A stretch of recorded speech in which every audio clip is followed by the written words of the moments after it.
Hi மக்களே, அனைவருக்கும் வணக்கம். நாம் இப்போ இந்த வீடியோவில் என்ன பார்க்க போகிறோம்னு பார்த்தா, மேலையூரில் அமைந்திருக்கக்கூடிய காளியம்மன் உருவான கதை. வாங்க வீடியோக்குள்ளே போகலாம்.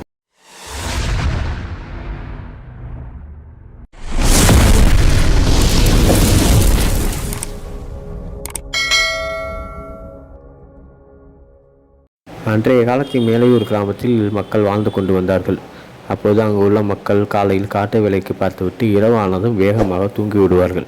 அப்போதுதான் பண்டிதர் இனத்தை சேர்ந்த கணவர் மனைவி இருவரும் தூங்கிக் கொண்டிருக்கும் போது அந்த பெண்ணின் கனவில் காளியம்மனாக தோன்றி, நான் இந்த இடத்தில் இருக்கிறேன் என்று சொன்னவுடன் அந்த பெண் தூக்கத்திலிருந்து வேகமாக எழுந்து நடந்ததை அந்த கணவனிடம் கூறினாள். அப்புறம் மறுநாள் அந்த இடத்திற்கு சென்று விட்டு சுத்தம் செய்து விளக்கு போட்டு வந்தாள். அப்போது அக்கம் பக்கத்தினர் என்ன இங்கே விளக்கு போட்டு என்று கேட்கும்போது நடந்ததை கூறினாள்.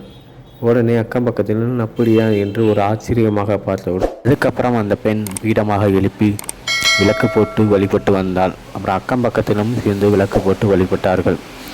அதுக்கப்புறம் அக்கம் பக்கத்தினரும் பண்டிதர் இன மக்களும் சேர்ந்து ஒன்றாக சேர்ந்து சிறு தொகையாக வசூல் பண்ணி அந்த அம்மனுக்கு வைகாசி மாதம் திருவிழாவை ஏற்பாடு செய்தார்கள். இப்போ வரைக்கும் அந்த மேலையூர் கிராமத்தில் வைகாசி மாதம் திருவிழா காளியம்மனுக்கு நடந்து கொண்டுதான் இருக்குது. இதுதான் மேலையூர் கிராமத்தில் அமர்ந்திருக்கக்கூடிய காளியம்மனின் உருவான கதை. வீடியோ உங்களுக்கு பிடிச்சிருந்தால் லைக் பண்ணி, கமெண்ட் பண்ணி, ஷேர் பண்ணுங்கள். மறக்காமல் நம்ம யூடியூப் சேனலை ஃபாலோ பண்ணுங்கள். அடுத்த வீடியோவில் சந்திக்கும் வரை இப்படிக்கு உங்கள் மேலையூர் வில்லேஜ். பாய் மக்களே.